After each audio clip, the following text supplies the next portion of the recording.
দেখো কি সুন্দর হয়েছে।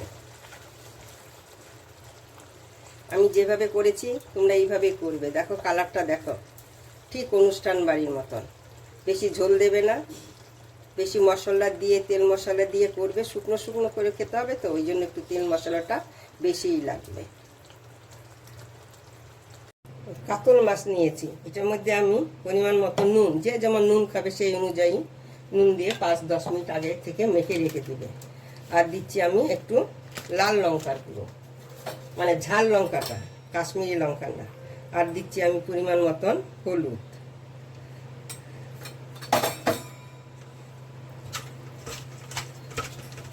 এটা দিয়ে মেখে আমি তাহলে কি হলুদ লাল লঙ্কাটা দেওয়ার জন্য না একটু ঝাল ঝাল, মানে অন্যরকম একটা স্বাদ হবে, খেতেও ভালো হয়। আর এইভাবে মেখে ভাজা করলে সব থেকে আর বেশি ভালো হয়, একটু শুকনো লঙ্কার গুঁড়ো দিয়ে। এটা আমি মেখে 10 মিনিটের জন্য রেখে দিই। আমার তেলটা গরম হয়েছে, আমি এই যে দারচিনি এলাচ লবঙ্গটা দিয়ে দিলাম, তার সঙ্গে দিচ্ছি একটা তেজপাতা। তেলটা বেশি গরম হয়ে গেছিলো বলে আমি অফ করে দিয়েছিলাম। তারপরে দিয়ে দিচ্ছি আমি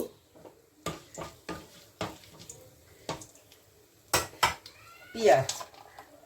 এই যে পেঁয়াজ দিয়ে দিচ্ছি, একটা মাঝারি সাইজের একটা পেঁয়াজ।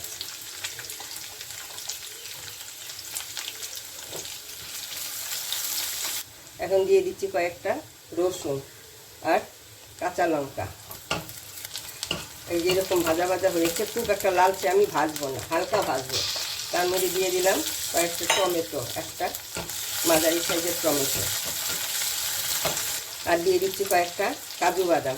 একসঙ্গে আমি এটা সবগুলো একসঙ্গে ভেজে মিক্সিতে পেস্ট করে নেব। এখন আমি এগুলোকে নামিয়ে নিচ্ছি, আর আমি ভাজবো না। আমি এখানে আর অল্প তেল দিচ্ছি, আমি সরষের তেলে রান্না করছি। তেলটা আমার গরম হয়েছে, মাছগুলোকে আমি দিয়ে দিচ্ছি।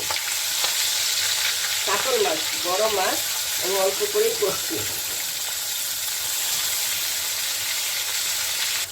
এখন মাছগুলোকে উল্টিয়ে দিচ্ছি। খুব ভাজা, খুব যে অতিরিক্ত ভাজবো তা কিন্তু ভাজবো না, আমি অল্পই ভাজবো আমি।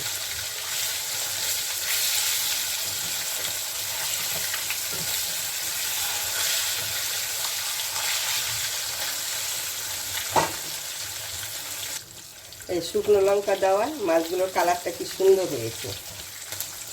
মাঝখানে আমি আরেকবার উল্টিয়ে দিয়েছিলাম, হয়ে গেছে। এখন আমি এগুলোকে নামিয়ে নিচ্ছি।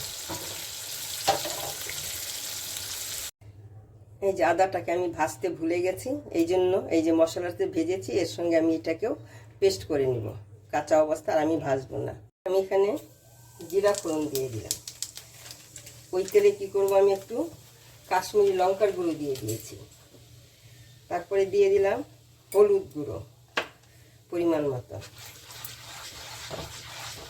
এখন এখানে দিয়ে দিচ্ছি যে মশলাটাকে আমি ভেজে রেখেছিলাম, ওই মশলাটাকে আমি দিয়ে দিলাম।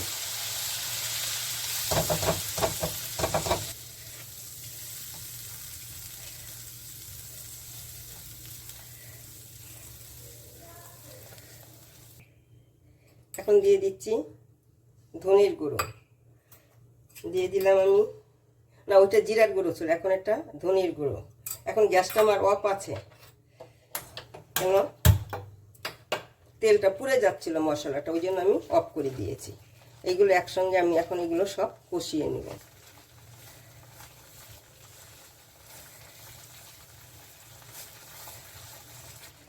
আমি আবার গ্যাসটাকে অফ করে দিলাম, একটু মশলাটা ঠান্ডা হোক, তারপরে আমি এখানে দই দেব। এখন এখানে আমি এই যে ফেটিয়ে রেখেছি এই দইটা আমি দিয়ে দিচ্ছি।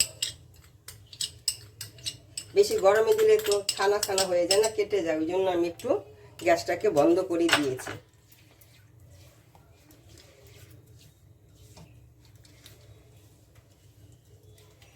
এখন আমি গ্যাসটাকে এই যে গড়িয়ে দিলাম, একটু হালকা আছে, আমি এটাকে ভাজবো। এখানে আমি অল্প নুন দিয়ে দিলাম। সাইড দিয়ে আমার তেল ছেড়ে দিয়েছে, আমি তো ভাজা মশলা। হ্যাঁ, এখন আমি কি করব, একটু গরম জল দিয়ে দিলাম। আমি ঠান্ডা জল দিইনি, গরম জল দিয়েছি আমি এটা।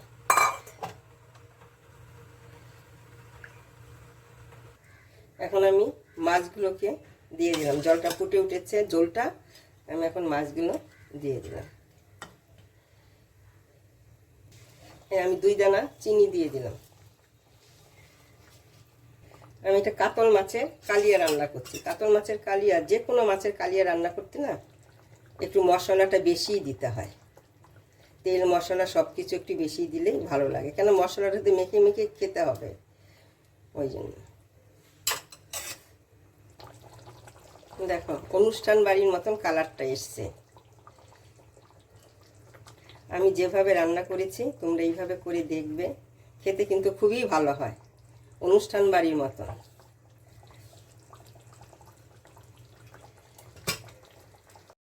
দেখো কালারটা দেখে বুঝতে পারছো কি সুন্দর হয়েছে। এখন এখানে আমি দিয়ে দিচ্ছি গরম মশলা, আর দেবো কি এই যে ঘি দিয়ে দিচ্ছি। একদম অনুষ্ঠান বাড়ির মতন হবে খেতে। আমি যেভাবে করেছি তোমরা ঠিক এইভাবেই করবে। দেখো কালার দেখেই না বোঝা যাবে কেমন হয়েছে। আমি এখন এটাকে নামিয়ে দেব। এই যে নামিয়ে নিচ্ছি এখন আমি।